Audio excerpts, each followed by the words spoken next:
Okay, we're going to start back Matthew 17:14. And then when they had come down to the multitude, a man came to him, kneeling down to him and saying, Lord, have mercy on my son, for he is an epileptic and suffers severely. For he often falls into the fire and often into the water. So I brought him to your disciples, but they could not cure him. Then Jesus answered and said, O faithless and perverse generation, how long shall I be with you? How long shall I bear with you? Bring him here to me. And Jesus rebuked the demon, and it came out of him, and the child was cured from that very hour. Then the disciples came to Jesus privately and said, Why could we not cast it out?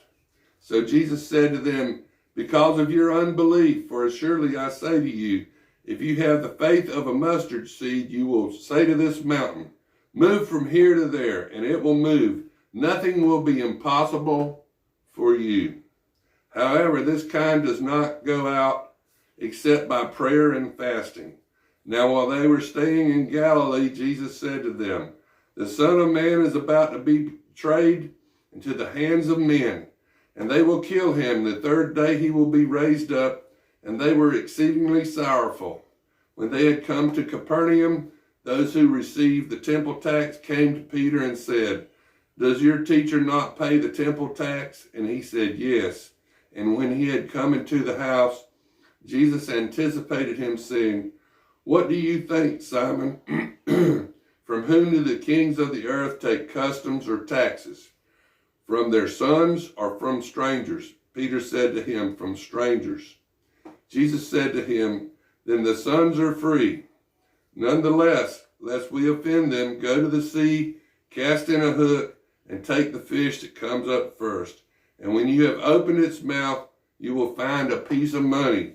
Take that and give it to them for me and you. This is Matthew 18. And at that time the disciples came to Jesus, saying, Who then is the greatest in the kingdom of heaven? Then Jesus called a little child to him, set him in the midst of them, and he said, Assuredly I say to you, unless you are converted and become as little children, you will by no means enter the kingdom of heaven.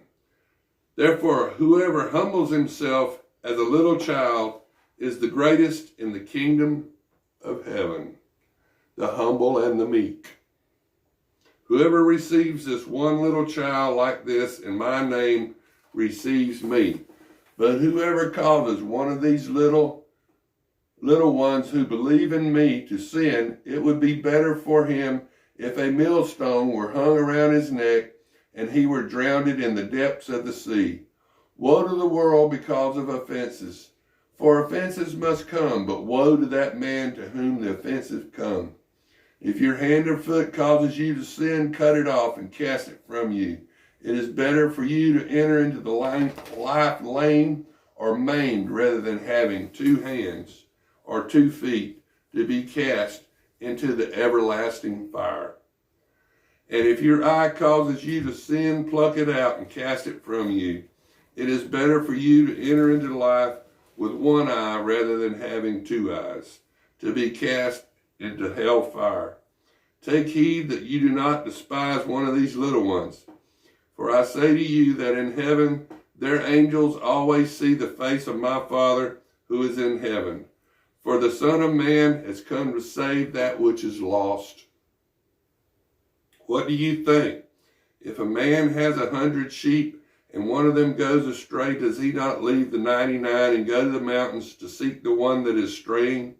And if he should find it, assuredly I say to you, he rejoices more over that sheep than over the 99 that did not go astray. Even if it is not the will of your Father who is in heaven that one of these little ones should perish. Moreover, if your brother sins against you, go and tell him his fault between you and him alone. If he hears you, you have gained your brother. But if he does not hear, take with you 1 or 2 more, that by the mouth of 2 or 3 witnesses every word may be established. And if he refuses to hear them, tell it to the church. But if he refuses even to hear the church, let him be to you like a heathen and a tax collector.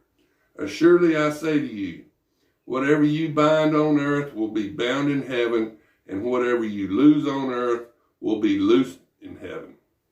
Again I say to you that if two of you agree on earth concerning anything they ask, it will be done for them by my Father in heaven. But where two or three are gathered together in my name, I am there in the midst of them. Then Peter came to him and said, Lord, how often shall my brother sin against me, and I forgive him? Up to 7 times? Jesus said to him, I do not say to you up to 7 times, but up to 70 times 7 times. Therefore the kingdom of heaven is like a certain king who wanted to settle accounts with his servants. And when he had begun to settle accounts, one was brought to him who owed him 10,000 talents. But as he was not able to pay, his master commanded that he be sold, with his wife and children, and all that he had, and that payment be made. The servant therefore fell down before him, saying, Master, have patience with me, and I will pay you all. The master of the servant was moved with compassion, released him, and forgave him the debt. But the servant went out and found one of his fellow servants who owed him 100 denarii, and he laid hands on him and took him by the throat, saying, Pay me what you owe. So his fellow servant fell down at his feet and begged him, saying, Have patience with me, and I will pay you all. And he would not, but went out and threw him into prison till he should pay the debt. So when his fellow servants saw what he had done, they were very grieved, and came and told their master all that had been done. Then the master, after he had called him, said to him, You wicked servant, I forgave you all the debt because you begged me. Should you not have also had compassion on your fellow servant, just as I had pity on you? And his master was angry, and delivered him to the torturers, until he should pay all that was due to him. So my heavenly Father also will do to you, if each of you from his heart does not forgive his brother for his trespasses. Matthew 19. Now it came to pass, when Jesus had finished these sayings, that he departed from Galilee and came into the region of Judea beyond the Jordan. And great multitudes followed him, and he healed them there. The Pharisees also came to him, testing him, saying to him, Is it lawful for a man to divorce his wife for just any reason? And he answered and said to them, Have you not read that he who has made them at the beginning made them male and female? And said, For this reason a man shall leave his father and mother, and be joined to his wife, and the two shall become one flesh. So then, they are no longer two, but one flesh. Therefore, what God has joined together, let no man separate. Then he said to him, Why did Moses command to give a certificate of divorce and to put her away? He said to them, Moses, because of the hardness of your hearts, permitted you to divorce your wives, but from the beginning it was not so. And I say to you, whoever divorces his wife, except for sexual immorality, and marries another, commits adultery. And whoever marries her who is divorced commits adultery. His disciples said to him, If such is the case of the man with his wife, it is better not to marry. But he said to them, All cannot accept this saying, but only those to whom it has been given. For there are eunuchs who were born thus from their mother's womb, and there are eunuchs who were made eunuchs by men, and there are eunuchs who have been made themselves eunuchs for the kingdom of heaven's sake. He who is able to accept it, let him accept it. The little children were brought to him that he might put his hands on them and pray. But the disciples rebuked them. But Jesus said, Let the little children come to me, and do not forbid them, for of such is the kingdom of heaven. And he laid his hands on them and departed from there.